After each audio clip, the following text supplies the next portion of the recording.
Bai Guanxing membuka matanya, dan mata putih dan biru itu penuh dengan kelelahan. Mencari metode pencarian roh di seluruh dunia, yang membuatnya tidak tahan. Bai Guanxing melirik mereka sedikit.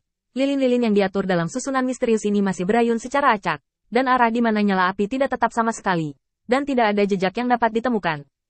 Aneh, kenapa ini? Nenek moyang bayi berdarah itu cemberut wajahnya, meletakkan tangannya di dadanya, dan pisau daging ada di tangannya. Tuan, katakan saja apakah itu hantu Jiuyu?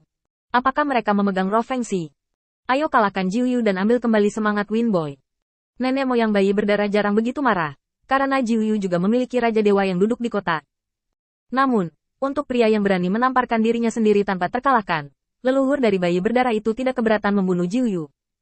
Bai Guanxing menggelengkan kepalanya sedikit, menahan rasa lelahnya dan berkata, semangat yang tersisa dari langit tidak diambil oleh Jiuyu. Dia mengambil pola dao di artefak Kekaisaran Bihai sebagai panduan dan mengorbankan lampu pencari jiwa. Jika sisa yang dia cari telah diambil oleh Jiuyu, nyala lilin akan berubah menjadi hijau pudar. Leluhur hitam itu sama. Bahkan dalam pertempuran itu, lilin akan berubah menjadi api hitam ketika roh yang tersisa dipenjara oleh leluhur hitam. Dan tentu saja, jika roh yang tersisa telah berubah menjadi debu dan menghilang di dunia, lilin tidak akan menyalakan api. Tapi sekarang, bayangan yang samar-samar dan terus-menerus bergoyang ini membuat Bai Guanxing mengerutkan kening. Dia belum pernah mengalami situasi yang aneh seperti itu. Tuan Bai, apakah Anda menemukan sisa roh Tianxing? Lampu jiwa menyala. Di sini, apakah sisa roh Tianxing ini masih mengambang di alam semesta? Bisakah kita mengikuti lampu jiwa untuk menemukannya? Cahaya lilin berkedip, membuat suasana hati permaisuri Sixia kacau. Tetapi Bai Guanxing menggelengkan kepalanya tanpa daya. Nyonya, saya mencari alam semesta dengan bimbingan alam semesta. Jika jiwa langit pecah, maka sejauh ini, ia hanya bisa mengapung di alam semesta kuno, dan tidak mungkin menyebar terlalu jauh. Dan jika itu di alam semesta kuno, maka nyala lampu jiwa semuanya akan mengarah ke alam semesta kuno. Jiwa yang hancur, mengambang di dunia yang luas, seolah-olah tersebar ke berbagai arah, itu memang akan membuat arah cahaya lilin bergoyang kacau. Tapi sekarang, mereka bertanya kepada surga di alam surga kaisar, bahkan jika sisa-sisa perjalanan langit tersebar di berbagai wilayah bintang di alam semesta kuno, lampu jiwa ini hanya akan memandu arah alam semesta kuno terlebih dahulu. Oleh karena itu, ini juga merupakan aspek yang paling sulit diterima Bai Guanxing. Dalam pertempuran itu, dia menyaksikan Qin Yichen terdistorsi oleh terang dan gelap dan menghilang di depan matanya. Hatinya seperti pisau. Itu adalah murid terbaik yang dia bawa. Dan bahkan, ini adalah murid pertama yang akan menjadi guru setelah kebangkitannya seumur hidup. Lebih dari itu, saudaranya. Bai Guanxing sangat marah. Tapi semua orang bisa menjadi gila dan menangis seperti Putri Wenxing.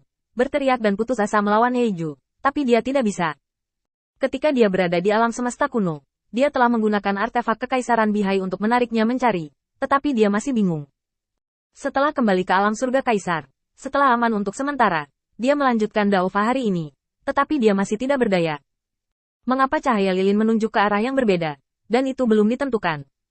Bai Guanxing menggelengkan kepalanya. Terlepas dari Taoisme hidupnya, dia tahu bahwa jika dia jatuh ke 9 leaders, atau bahkan ke tangan leluhur hitam, itu akan cukup untuk mengalahkan Taoismenya, dan akan lebih sulit untuk kembali. Tetapi berpikir sebaliknya, apakah itu Jiuyu atau leluhur Hei, mendapatkan sisa roh Yichen, hanya akan ada dua hasil. 1. Atau langsung hancurkan sisa roh, potong rumput dan buang akarnya. Kedua, seperti penculikan, datang untuk memerasnya dan membuatnya membayar harga untuk menyelamatkan. Tapi tak satu pun dari mereka, yang membuat Bai Guanxing merasa bahwa bakatnya tampak tidak berguna. Bai Guanxing mendongak dan melihat penampilan permaisuri Sixia yang ingin berbicara tetapi berhenti, dan menghela nafas. Nyonya, jangan khawatir, Tianxing dia. Meskipun saya tidak tahu apa yang terjadi padanya, setidaknya dia masih hidup. Jika jiwa Tianxing benar-benar mati, maka nyala lilin akan padam secara langsung. Api yang bergoyang dapat dianggap sebagai jaminan.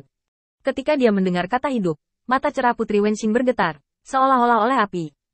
Itu menerangi dan mengembalikan terang, tetapi setelah beberapa saat, itu jatuh ke dalam keheningan abu-abu yang mati. Cahaya api yang redup mewakili terlalu banyak kemungkinan. Misalnya, Qin Yichen dan Putri Wenqing sama-sama mengalami jatuh ke dalam celah ruang dan waktu. Saat itu, berkat-berkah pakaian brokat surgawi, itu bahkan dapat diatur oleh Kaisar Haoyi baru kemudian mereka kembali ke dunia serangga sebelumnya dan melihat Raja Serangga dan Setan. Tetapi jika tidak ada gaun brokat surgawi, dan Kaisar Haoyi mungkin tidak dapat menghitung adegan ini, maka pengembaraan di celah waktu dan ruang tidak diketahui. Saya tidak tahu berapa tahun itu akan tenggelam, dan di mana itu akan tenggelam. Akan melayang. Anda mungkin juga terjebak dalam gengsi cahaya dan kegelapan.